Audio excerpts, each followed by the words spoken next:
So, hey guys, welcome back to my channel.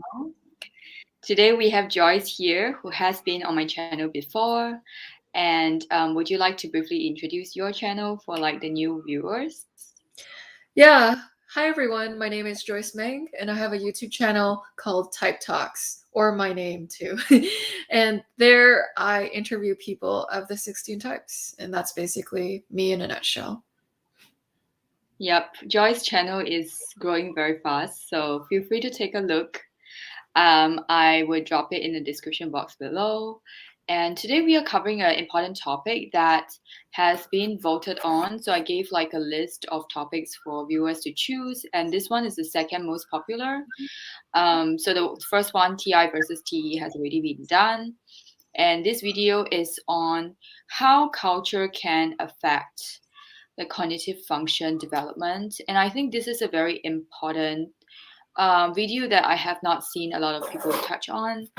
And so I have observed some differences being, having grown up in Asia as well as having been to the States for further studies. And I have recognized some of the differences and similarities in terms of how, people of the same personality type can have a little bit of a difference because of the cultural upbringing.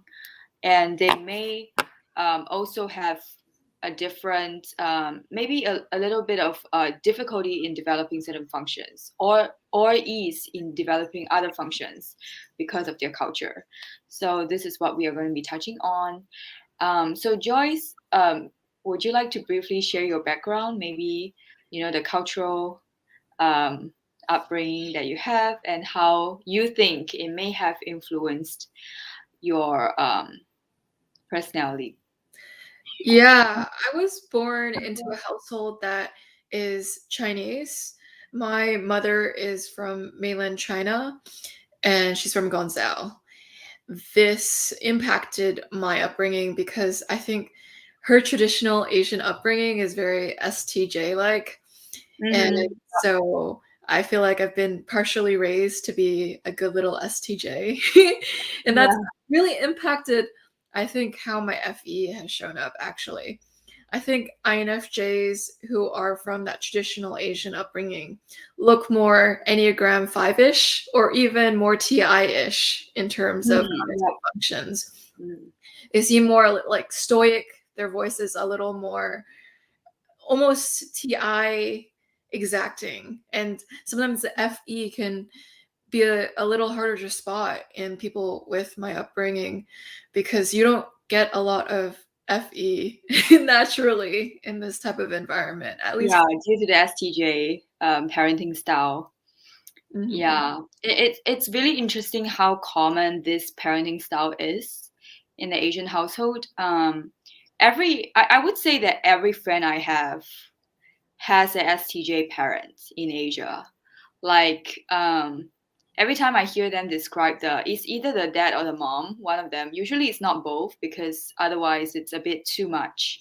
But usually the STJ would find some kind of feeler as the spouse, and I mean that's the usual situation. And one of either the mom or the dad is the STJ, and the other one is like the more feeling type, usually an SFJ, but not necessarily, of course.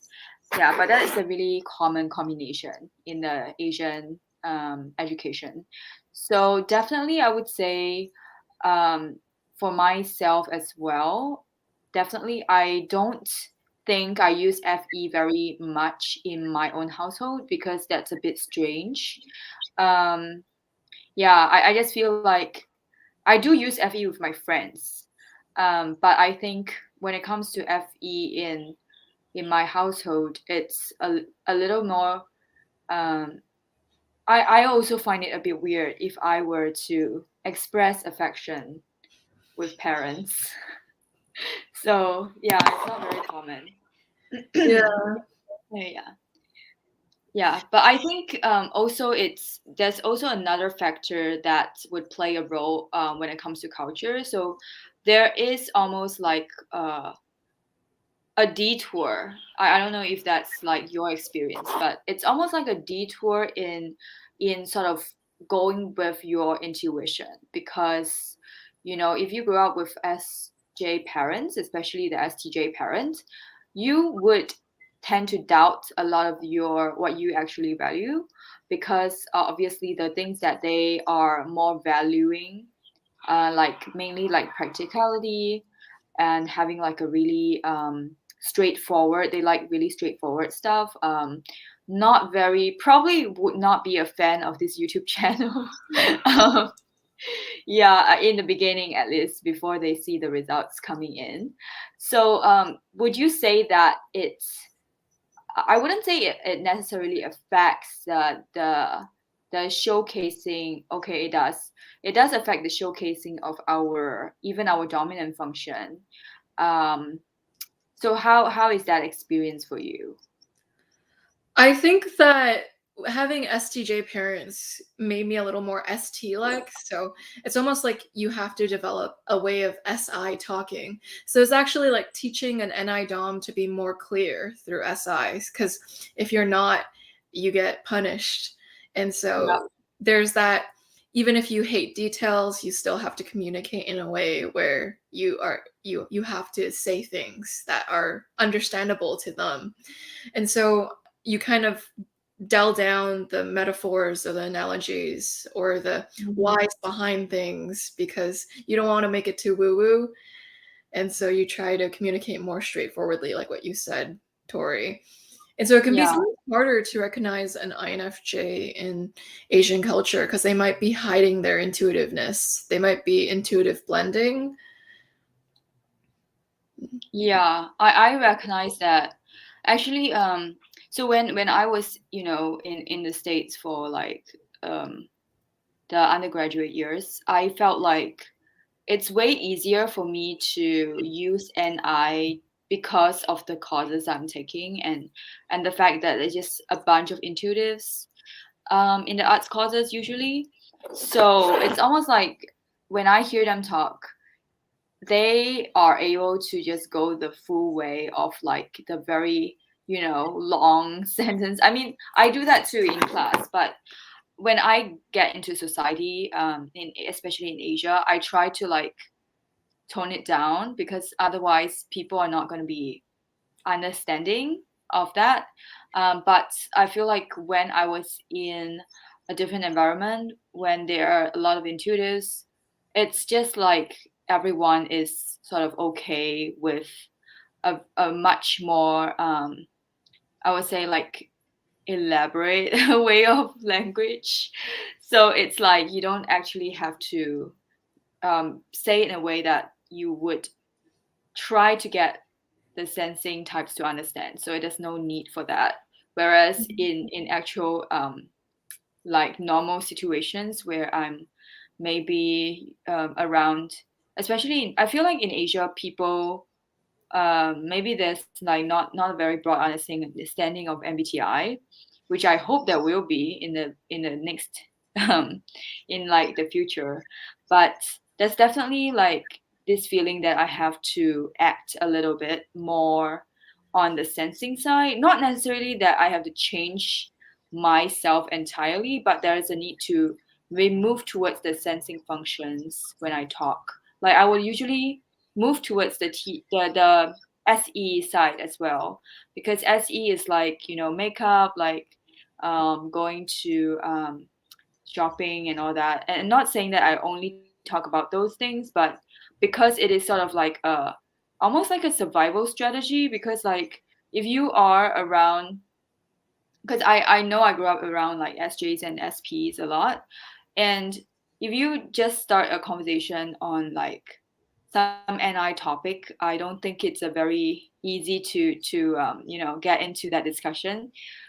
So usually you try to steer towards things that are in common, like dating, or what kind of I don't know, like lifestyle, yeah, lifestyle topics. And that's something that I'm okay with, because I do have like the use of SE. And I think it sort of pushed me to develop SE as well, like from an earlier age. Um, I know some INFJs in the States, especially male INFJs, I don't know why, who like almost never have to develop their SE, because I think they just happen to be in an intuitive like circle. so they never had to deal with like the sensing things much, and it's very different when I see them and myself. Yeah. Yeah, I have to hard agree with you. With the SE, sometimes you really have to develop that ability to comment on the things happening right now. So it's like, oh, current world event, but maybe it's just like a trend that's going on, like Squid Game.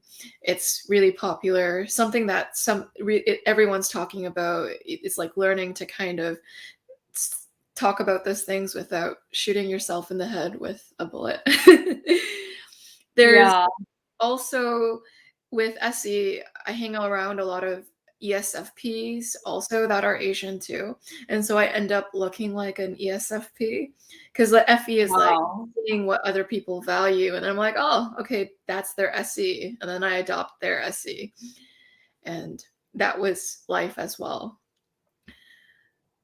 Yeah. The other ways in which my functions have developed is through the ability to TI reason through things. Because one thing that is accepted in Asian culture is intellectualizing things. So I became like heavily intellectual by mistake. So INFJs who are Asian are heavy in NITI. They're like powerhouse with those two functions. And then Yes, mine is very strong. yeah, and you'll just find like with Asian culture sometimes people come off with stronger introverted functions than normal. Yes, that is true. Yeah, in Japan you'll think everyone is an introvert just because they're so polite and so shy and so kept to themselves. You enter a store and sometimes they don't even talk to you or have a conversation with you. It's like really interesting compared to the United States or Canada. And so, in an Asian household, because there's not a lot of use of those extroverted functions, there's not a lot of FE, SEing sometimes, the NITI becomes a default because that's what life is around in these parts. Yeah, and SE is very interesting because for me, my society sort of values SE as a society, but like not in the house. So like parents don't value SE because it's seen as like a bad function, like it's very rebellious. But like society sort of values it because it seems very trendy. So that's like the game, I think, because like SE is like, the whole especially with social media, it's very popular, and so like young people like SE, and sometimes I have to like project SE in order to be respected, sadly. Like for example, I know that people take me more seriously when I look a certain way. I mean, that sounds pretty sad, but like that's how it is, when I look a certain way. Sometimes it also helps the the message that I'm trying to get out, and it's Mhm. the kind of influence that you can have on social media, and especially when you know that perhaps like in a certain society that people are not so intuitive valuing, but if you happen to have like a higher social influence, like they would still hear what you say even when it is a bit different from like what people usually hear. So it's like with the social influence, then the intuitive stuff comes in, because I noticed in my school experience back in Asia, so like teenage school years, there was an ENFJ in my school. She's very intuitive. She's always like really successful in like the humanities classes and all that, like really good. But she's also like really heavy on the SE stuff. I don't know where that comes from. Maybe it's just like the cultural upbringing of her own household. I would not like speculate, but because of the fact that she had the very strong SE element to her, she is sort of like an influential figure in school, I would say. Mm. She's able to sort of like make intuition cool again. I don't know. That is like a very bad phrasing, but it's like me trying to make it a slogan. But that's like the idea. It's like you have to make intuition cool. So like from what I've seen, if you only use the intuitive function, um, it's not as respected as compared to like Western societies, where I feel like intuitives. I personally feel like Western societies are a lot more transparent on like intuitives, people who are intuitives and like intuitive hobbies. Like you have like the theater and you have like the, I don't know, like a lot of this research based, this like abstract stuff going on, and museums. You know, it's a huge thing in Europe, for example. That's very like NINE valuing, and also FI. Yeah. So I just feel like in Asia, especially, maybe less so. Japan is a bit of a special case because Japan is sort of like NE valuing as well because of their technology and their animation, which I find it to be quite NE based. But they are also very SI valuing. So Mm. yeah, so it's like they have two extremes, and they kind of try to, one comes up and then the other one also. It's almost like they, yeah, I'm not sure how to explain it, but in Japan, it's like a quite interesting case study, I would say. Yeah, like Yeah. on the one hand they repress the N stuff because they want to keep the tradition, but then on the other hand, you see in their fashion and their animation, they're very NE, and like they're able to go the full way and be like crazy and weird and all that. So Yeah. yeah. You'll look somewhere in Japan and you'll just find like robots, I don't know, robot themed things in a really creative way. And everything is very creative in Japan. Like with for instance, the washrooms, there's transparent washrooms where you can see through them and you don't see the washroom. There's technology there that's beyond its years, and it's very creative and it's very NE. Yeah, you're right about that, Tori. There are never thought about ideas before being made in Japan, and they're brilliant. But there's also a heavy SI element, as in there's a lot of do things by the book. If it ain't broke, don't fix it. Yeah. There, Explains the Japanese work culture, which is a very, very heavy STJ work culture, it where is, yeah, like the boss, and then there's like the subordinate, and then there's like many different rankings that you have to follow. Yeah, it's yeah. exhausting. The hierarchy of the SINTE of the your subordinate, and you have to make sure you respect the power structure and the power distance, and that's totally something.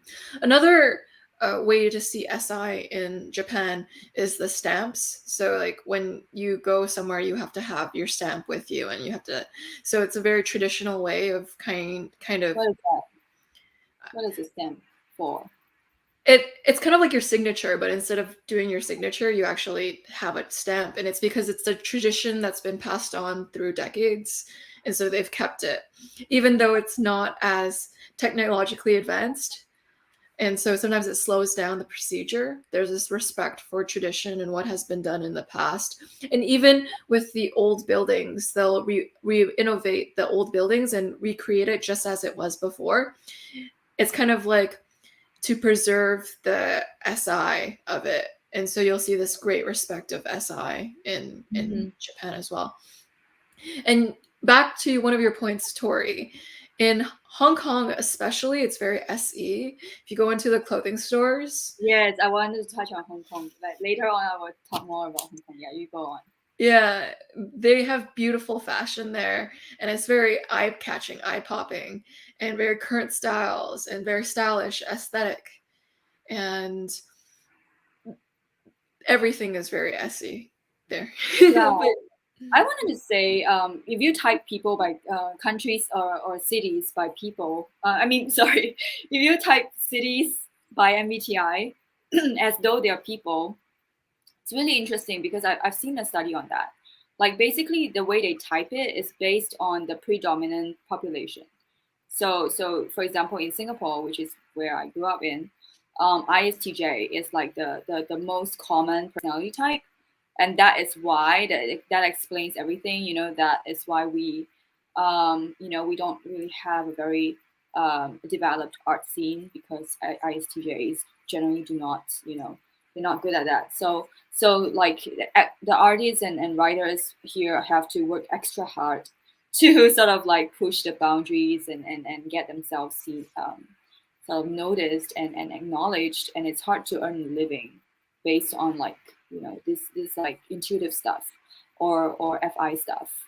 um, and then Hong Kong is actually, if I did not remember wrongly, is an NTJ personality. So I cannot remember whether it was, I think it was ENTJ, but but I think NTJ personality type is like one of the most common. And the reason being is because it's a financial hub. So it is very fast paced. But at the same time, though, you would realize that Hong Kong actually values NI a lot. Yeah. I mean, if you have seen their movies, they do have a lot of they have a lot of really great filmmakers, really great actors, and yes, they value SE as well. So it's sort of like the NTJ. They also value efficiency, and people there are very impatient. So when you go there, you realize that they are quite hot tempered most of the time, and they are actually famous for having a very like sort of like a tiger, not really a tiger mom, but like a more intuitive version of a tiger mom situation, where they do have like the working long hours problem, but at the same time they are like more on a creative and artistic side as well. So it's interesting. Like if you look at what people say about Hong Kong directors, for example, they are often like very bad tempered, but they are also like really good at creating like the high standards of like the arts. They're very like into preserving the standards of the arts. So it's a very interesting case study. And I think if you look at the functions of an NTJ, obviously it's the same functions as the SFP. So you would see that Hong Kong also has a party culture. It's a very rich party culture. They have like the famous, LKF. And the night scene is great. And yeah, and traditionally they also have, because of the NTJ functions also having FI. Um, Traditionally, they also value FI in their showbiz.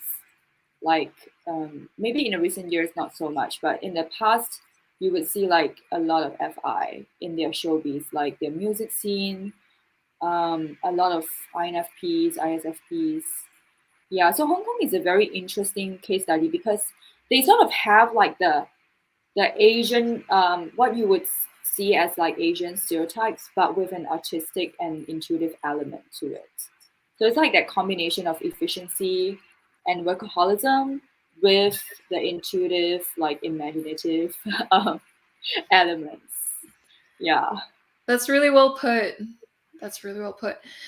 I'm from Canada, and so maybe I can speak about that. I've been Okay. to China once, so I don't know if I can really give my take on it. Yeah, and it's such a big country. Like every city is sort of different as well, so it's quite difficult, I think. But I think in general, it does have a TJ vibe in terms of the government system. But yeah, probably SI as well.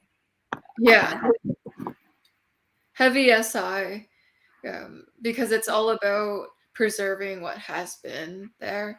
And whenever you challenge it, it's almost like you're disrespecting what has been done. And SJ and SI plus TE does not like it when you go against authority. It's like, do not disrespect authority. And so I'm from Canada, and I think the culture here is primarily FJ. And so there's a huge FE component to it. Yes, I can see that in the Justin Trudeau's personality as well. Yeah, because one of the catchphrases of Canadians is sorry. Yeah, Even if it's it's so not your fault, you did nothing yeah, wrong. and you know how there's a stereotype that Canadians are like very kind and polite, and and it's very like FE. Like a lot of Canadians have that FE aura, even if they don't actually value FE in their personality type. So that's interesting. It's like your culture can influence how you come across, because like it might be just something that you're used to, maybe you don't actually value FE, but like it's just something that you're used to, like used to saying sorry, used to greeting people with a smile, so that might be affecting like how you act. Yeah, so the niceties are really good here. Sometimes you'll have people opening the door for you or doing really kind things. Like if you lose your wallet here, people aren't going to steal your money and then give back your empty wallet. People actually return it full. And Wow, that's okay. I I've see lost it my as wallet and never got it back, but like not in Canada. I have just like lost it in my own country. And yeah, it's just I don't know where it is. yeah, so the kindness goes far here. And Wow. so you'll see people who have a kind of almost looking out for each other type of mentality. And it's very great here because there's not a lot of drama. Canada is known for being the place with the least amount of drama. We don't have a lot of natural disasters. Like it's pretty chill here. And people don't tend to fight a lot as much here. There's not a lot of drama you see on TV. And so I also see that as FE keeping the harmony or keeping the peace or being able to Yes. navigate interpersonal relations in a way Mediate. that is successful and makes people feel good at the end. Yeah, so that's when it becomes confusing, because sometimes when people have a first impression of someone and they see the FE exterior, they may accidentally mistype them as an ESFJ, for example. But maybe that person is just Canadian. It might be a different personality type. So like I think it's like you have to get to know that person more, and then you find out. And it's also confusing in the Singapore context, because I met a lot of ENTJs that I initially thought was ESTJ, because everyone sort of has a bit of SI, like because of the upbringing. So it's not like we naturally actually value it. Like I know I don't value SI, to be honest, but I just have certain habits, or for the ENTJ it's even easier because they also have the TJ side, so they can appear to be ESTJ when they are like really strict, and they may even have inherited some of the like keeping certain traditions part from the parents. So that's when it gets really confusing, when you see the STJ side in the ENTJ, or you can see the STJ side in the INTJ here. But like when you actually get to know them more, then you realize, oh, they don't actually use those functions, and it's like you see how they actually behave. Like the SI is more like their value system that sort of got from like parents, but the NISE is when they actually the kind of behavior that they actually have in real life. And that is the difference. But it can definitely get very confusing. And I think also we can talk about maybe some of the pitfalls that come from, having a culture that does not necessarily cater to your personality type, or does not necessarily value the things that your personality type value, and how people can sort of still remain aligned with what they actually want. Yeah. So what would your suggestions be? Yeah, my suggestion would be for people to find their tribe.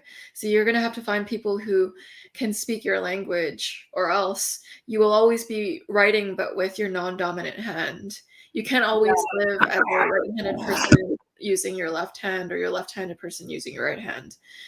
It's not utilizing your strengths to your fullest potential. It's almost like people are trying to make your weaknesses stronger, which is good up to an extent, but after a while it is not giving you as much bang for your buck as if you were to use your higher up functions that are Yes. more near and dear to you. And so I see your functions as elastic bands. if you have to keep using your lower functions, you're trying to stretch your smallest elastic band, and that's only going to go so far. And so instead of turning yourself into a pseudo SJ, it's finding your people who are able to accept you as you are. And sometimes you'll be shamed a lot. I think something that's really big in Asian culture sometimes is shame. And so sometimes you may be out of touch with your NI or your FE, because it's not something that you see around you often. And like Tori said, you almost have to make NI in style or sell NI to people, so they have to buy it Yeah, because exactly. people won't naturally accept it as it is. It's kind of like if you're gonna send it to them, you have to like ice it with icing and make it look beautiful before people will take it. You have to wrap your NI in SE until people Yes. go like, wow, that is such juicy steak. Yes, that's how I saw people in my school do it. Like they sort of I mean obviously I don't know if it's a conscious decision, but it's like because they just have like a very strong developed SE, and because of that their hobbies, their NI hobbies actually seem pretty cool, you know. It's like, oh, you study like the arts, that's actually a cool thing now because you are a cool person, you know. So it's sort of like you have to like wear it, give it a fancy gown.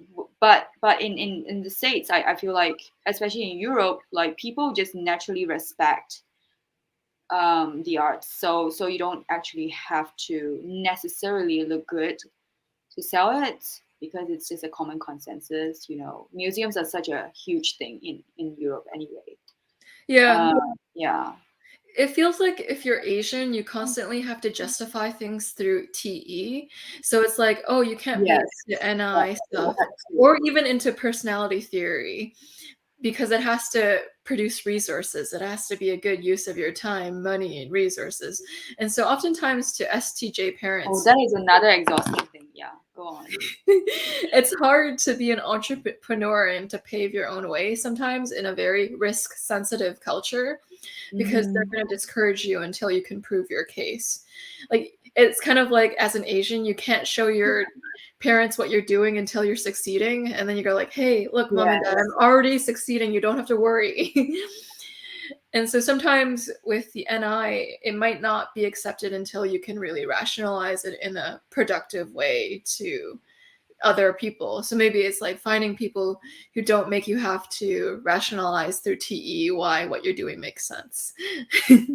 Oh my God, that is like the bane of my existence because I mean, obviously, you know, if you know about INFJs, we don't have TE. In fact, it is actually a vulnerable spot for us. It's called the polar function. We don't have it. We are really bad at TE explanations. Like people get so confused with the way I talk. Like I was in an SJ environment, a workplace for a while, and I felt like dying because people were like, I'm so confused. Like, what are you trying to say? Like, make it clear. And I'm like, I don't know how. Like, I'm literally not born with that ability. I wish I could, you know. But every time I explain something, they don't get it because they want the TE very like straightforward, fast, immediate, you know. And when I'm trying to explain myself in a TI way, like it's actually a pretty good solution I have, but it's like they don't get it. So yeah, so it's really exhausting. But yeah, like results, my society is definitely very result oriented. So everything I have to like I stop justifying myself, but every single day I hear people, you know, especially people in the arts industry here. I feel for them. I mean, I feel for myself as well since I'm one of them. But it's like I was in a film shoot, right? I was just like, you know, a small role there. But I was literally in a film shoot and this random elderly guy just passed by, probably an STJ, and he started like commenting on the monetary benefits of film, like just random passerby, and it's really common. Like the director was just, you know, in the process of, you know, setting things up with the crew, and he was like, "Oh, you're still making a film at this age? Like, it's probably not gonna make money." He literally said that, and I'm like, oh my god, why are people so obsessed? Like, because I obviously, no matter how you look to the public, like I can pretend I'm like an SP or some ST type, but I mean, not for long probably, but I'm inside. I'm still in INFJ, right? Like I'm still INFJ valuing. Like that's what I actually value. And I cannot tell you how many times I'm so frustrated when I hear this kind of statements. Like people are like, immediately the first question is like, but can it make money? Like, I would tell them that, you could be like sending a short story to some kind of competition, and that would be like the first question they ask, or like setting up a YouTube channel. It's like there's no patience. Like it's like, okay, this is an investment. Sometimes you need time to like. I do believe that in eventually, that if you're really good at something, and obviously you should, I would say that, the revenue part is just going to come naturally. That's my belief. But a lot of these people just have no patience, and they just want immediate results.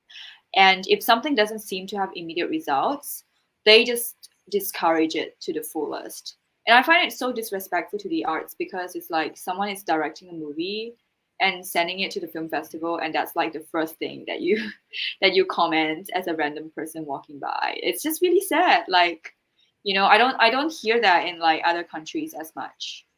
Yeah, but that's the predominant personality type here. So the values are very TE, and I do realize that a lot of people who have a different, valuing, in terms of like maybe their functions are like FI before TE. Sometimes they try to adapt to TE, and honestly, I just feel like sometimes the adaptation is good, but sometimes the adaptation is too much. It's like what you said, like they are not playing to their strengths. Mm. Because when we try to please the TE, which is what happens a lot of times in Asia, in Asian background, like culture wise, people tend to um, not really get the results they actually want. So like I see a lot of people here doing like financial investments, but that may not actually be something that they're strong at, you know. Yeah. So like them doing that, I mean, if it is something that they actually are strong at, I'm fine. But like I see so many people giving like financial advice, and like, e-commerce and like drop shipping and all this like very TE stuff. But they're not actually the type of people that are the best at doing that. So I feel like that actually is bad for society, because you have these people congregating into one industry, and they're not actually that good at it. Whereas if they were to put their efforts in maybe a different endeavor that is more suited to their strengths, then they could actually be really good at it. But maybe the results are not going to be as immediate, and that's why, a lot of times it's like they want to please the TE, because the society is giving them the pressure, like to quickly succeed, like quickly give me the money.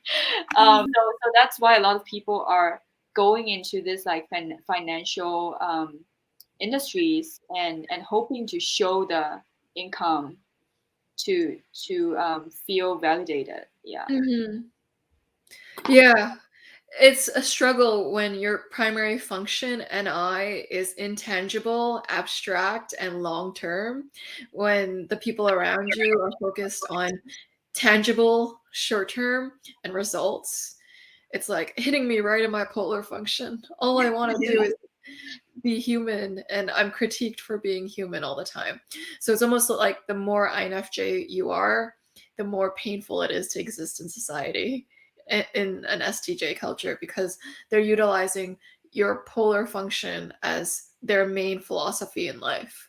And so sometimes you will have left, right, front, center sources trying to make you feel less about yourself, or there might be reasons to have a lower self-esteem because people keep putting you down in indirect ways because they see how you don't have TE, and they're kind of hitting you where it hurts, your Achilles heel, like arrow in where it hurts.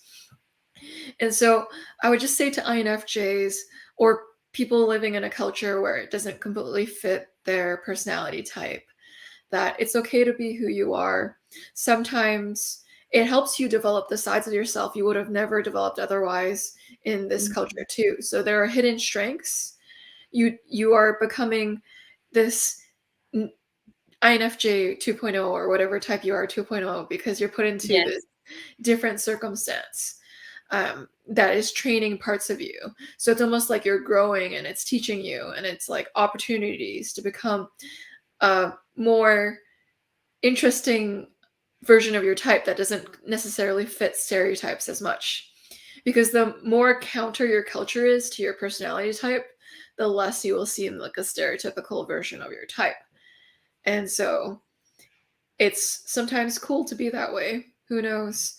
But just Yeah. never feel bad for embracing who you are, because that's going to bite you later. Because if you don't develop your NI and FE and you spend your whole life not developing it, you're going to notice after a long period of time that you're doing this, and you're going to become more dissatisfied with your life and you won't know where it's coming from. And so it's good to kind of pinpoint the source early on so you're not suffering long term because you're betraying yourself too much. So if you're in a culture that values functions different than yours, just make sure you don't betray yourself so much that you start to resent the way that you live your life. If you become more bitter as a person, it's a sign that maybe you're not using your top two functions as much as you would like to. Yes. Yeah. And also, I would say like definitely just go for it. Like honestly, I mean the director person that I was talking about, he obviously didn't stop directing because the random passerby talked to him and said the money might not be, it's not a lucrative business and whatever. But I mean, he still directed the film, so like it's honestly just go and do whatever, and you have to like ignore people sometimes, and you have to disappoint people.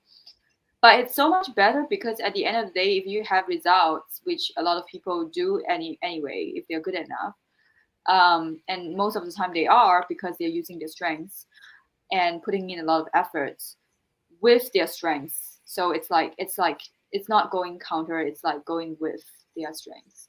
And you still end up impressing people anyway, but it just time will be a little longer. It will take some time before people recognize it, but it's fine, like people still will eventually. And because Asia is so achievement oriented, like if you achieve something, people would be like very proud of you, but it just has a process. And I mean, I would like to just bring forth like a pop culture reference, like like the Marvel movie, which Mm. is obviously Shang-Chi, which is like the one that is shown was shown a month ago, and I'm pretty sure the actor, if I didn't type him correctly, I think he's an ENFP. Simu Liu. I assume he's an ENFP, but I could be wrong. Some kind of EP type, and he definitely was, trying to please the TE parents in the beginning, because I did watch a snippet of his interview when he talked about how he, got into the industry. He used to be in an accounting firm, if I'm not wrong. One of those like really famous, accounting firms. And he just one day randomly he got fired, I think, because he just didn't like the work. So I think that affected his attitude as well. Like he just didn't really want to continue. And he just went into like being an action, being in an action film, sort of like an extra. And it was really random. He did a lot of random stuff after that. And I think he just went with what he wanted to do, and he probably just ignored whatever people say, because obviously they're gonna say a lot of things if you get like fired from an accounting firm and started doing extra roles in action film. And he even was like, I think he took photos for like some random like stock photos, and got paid like a very small amount of money for that. So yeah, I think people eventually, that's what I like, because people who are in these situations, when they do make it, you would see that they have gone through the full way, and they almost always make it because of the fact that they have the courage to even go for it when people around them are not encouraging. And that's when you know it's your actual thing. Like you are actually so unbothered that you are still doing it despite the naysayers, you know. That's when you know it's not something that people influence you to do. It's actually something that you yourself want to do. Yeah, like the YouTube channel, for example, that me and Joyce made. Yeah, you get a lot of backlash from Asian parents, trust me. It's almost like they don't treat it like a legitimate source of directing your time unless it's able to tangibly show something. It's scary when you don't have a full-time job and you're in a family that has very SITE values. It's almost like you're sacrificing stability and security, and that's taboo. And so Yeah, oftentimes that's difficult. But oftentimes it's best to see if an action makes you feel lighter after or heavier after.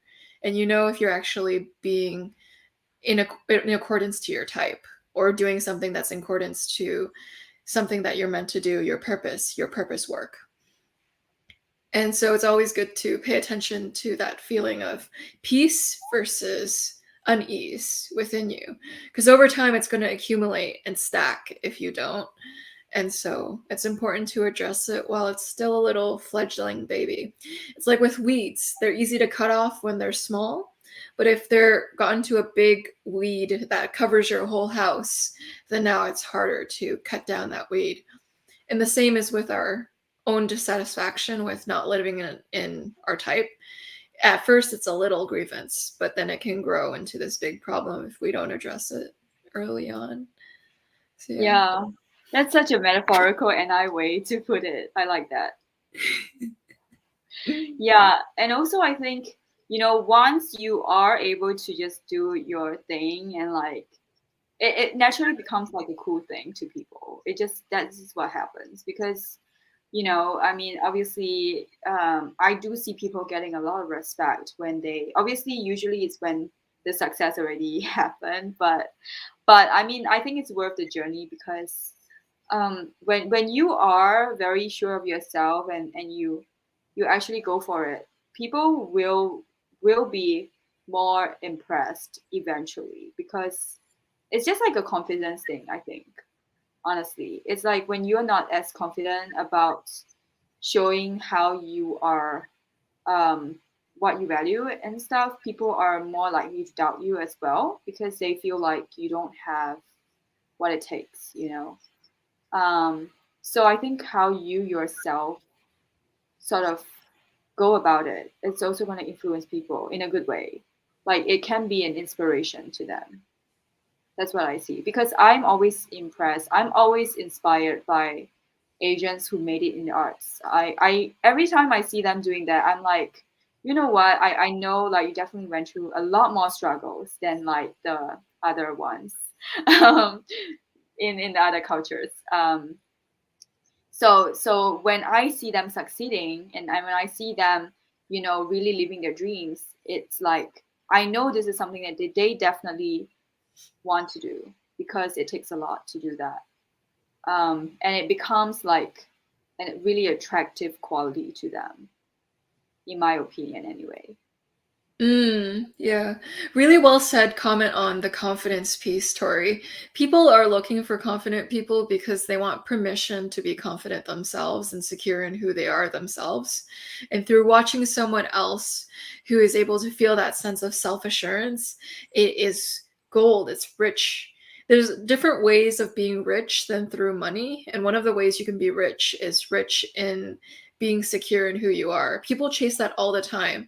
Insecurity is rampant because insecurity sells products, and so the whole world is kind of telling you be insecure, compare yourself to other people.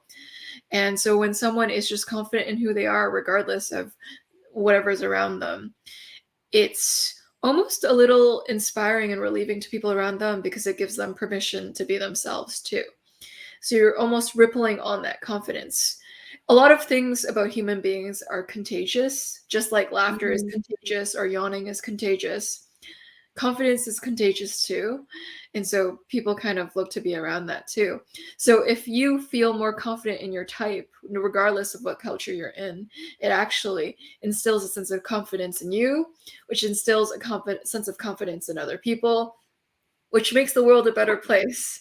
There's this beautiful Yeah. quote about how the world needs more people who come alive. And so when you find the thing that makes you come alive, you're doing the world a favor. Yeah, and you don't necessarily always have to be like you don't always have to like fit in with their type of um what you think they may want in order to be successful, because another example that I have is like, you see that in the music industry all the time, right? Like you see people, obviously the pop artists, whatever, they are like the highest earning, but then you see like sometimes there's like a random person who is like doing something that is really out of the norm, and that person still made it anyway because people are like, oh, that's refreshing. Like you never know who's your audience, honestly. Like some people are just going to be like, maybe I do like pop songs, but sometimes I want to break from it. So it's like that kind of feeling, like and then they still manage to be amassing a huge group of audience, because it's like you don't actually know what people want, even when if you are a minority in your sort of like community, and you think they don't want intuition, but maybe they do want that, but it's just a hidden part of them that they're not very in access to. Right. So it's like sometimes you just have to be the person to just show up and show your what you are good at, and you Mhm. never know, because I see that a lot of strange things, like my culture is supposed to be STJ valuing, but there was this really good actress actually in, I think she's an emerging actress, and she created a TikTok, and I didn't know that it would become viral. I mean, most of the viral TikTokers in my country are like definitely non-intuitive. They're just like talking about gossip or or some kind of like comedy, like very slapstick comedy. That's the norm, right? But then like this other emerging actress actually went viral, because she was like able to do the very different types of acting styles Mhm. from like different time periods as well. And I personally think she's probably an intuitive. So you never know. Sometimes when you showcase your strengths, people would like it, because it's not Yeah. the same as theirs. Yeah. Mhm. And there's that NIFE idealism you have in you, that NFness, where you're like, if you follow your path, you will make it, maybe. Because NFs don't really anchor themselves in past experience. They can feel like your NI can really manifest whatever's possible. Yeah, If and you're going it into really it, does. Yeah. yeah, Yeah, it really does. Like Joy's channel, for example, growing really, really rapidly in the past few months. Yeah. oh, well, I really appreciate your channel, Tori. It's fantastic. Yeah. We need your Asian INFJ perspective on YouTube. It's so valuable, and you're going to excel in the arts. So go Okay. show them. Yeah, I'm still in training. I'm still in training in that aspect. Lastly, I actually wanted to briefly mention another culture that I have observed. I forgot to mention that one just now, but I thought it was also important that, from what I've noticed, that among the African Americans, I do see that there is a lot of SE valuing. In fact, I think SE is like very predominant in the I would say like Black American community. Like in hip hop, for example, SE is just the dominant part of their culture. And what I see is that a lot of INFJ Black men that I have personally known have this difficulty of adjusting that, because SE is not their strength. And this also goes with like females, I mean, as well. But I think for the guys, it's like more pressure because they feel like SE is sort of like their cultural identity of being a guy. Like you always have to have this like aggressive sort of like hip hop elements. And I think a lot of NFJ guys try to assimilate to that by building up the SE and sort of over showing the SE. And this is not saying that this is like, I think this is very understandable, because if I were in that culture, I'd probably do the same, you know, because I know an ENFJ student who was in the same school, and she was also in that community, and she definitely seemed very SP when I first met her, because she was very developed in SE due to her family probably. But the NI side of her was very strong in her writing. So that's when I knew she was an ENFJ, because a lot of her values are very FENI. So I think that is also another interesting culture for people to sort of have a more reflective perspective on like whether, you know, straining to showcase too much SE sometimes could be exhausting as well, and how you can use your strengths to your advantage. So I think, you know, showcasing NI in a confident way can still probably gain you a lot of audience. So SE is great, but I think it's also like, you know, also give your NI some credit. Yeah. Yeah. Don't feel like you have to be the steak. So a good metaphor for the NISE access is the sizzle versus the steak. Actually, I got the metaphor wrong the first one time around. It's basically how people are very attracted to a strong sizzling. Like you hear it and you're like, wow, that sizzle, that steak. So oftentimes people flock to SE because it has a very sharp quality to it. It's almost like Yeah. it's very able to capture a lot of attention really quickly. SE is Mhm. great with that first impression. SE offers this really good type of, you look at it and you notice it. And NI is more subtle, it's more behind the scenes, and it takes a while for people to notice it. Mhm. But it's substance. It is the steak, it is the meat. But don't feel like you have to sizzle to be the steak. You can just be the steak. Now you're Yeah. hungry, audience members. Yeah. And I think people sometimes overestimate the power of culture. Like they assume that they have to be, you know, this like this very mainstream, like mainstream and conforming to certain ideals in order to be respected. But actually, people in reality, I think people honestly have a wide range. You know, they have a wider range than you may initially think. Yeah. I Really mean, well as a consolation, I think Tupac was an INFJ. So if people need a consolation on like INFJ status in the Black community, it's pretty high. Given that the guy, the sort of who people look up to was an INFJ. Yeah. cool. Yeah. You can be woo and you can be accepted as you are. You have faith in Yeah. that. You just have to be charismatic and confident, which can be developed through time. Yeah. Yeah. And supportive friends. So if you find a few people to anchor you and to make it okay that you are as you are, it expedites the process. Because sometimes to become more of who you are, you need a safe space. Yes. You need a safe space to take meaningful risks. And that meaningful risk is becoming more whatever you were meant to be. Yeah. And then honestly just start showcasing like whatever talent you have, whatever like writing or in terms of any aspect. Like the moment you start showcasing, that's when you might reach an audience. So yeah. Mm. Oh, that's a lesson in SE. So almost put your stuff in a place where people can see it because it increases your opportunities. And SE is very good at noticing in the moment opportunities. So Yes. maybe if you're able to do that, people will accept your NI because they can finally see it. Because sometimes, Yeah, because it's too down to earth until it's like hidden from view. Yeah.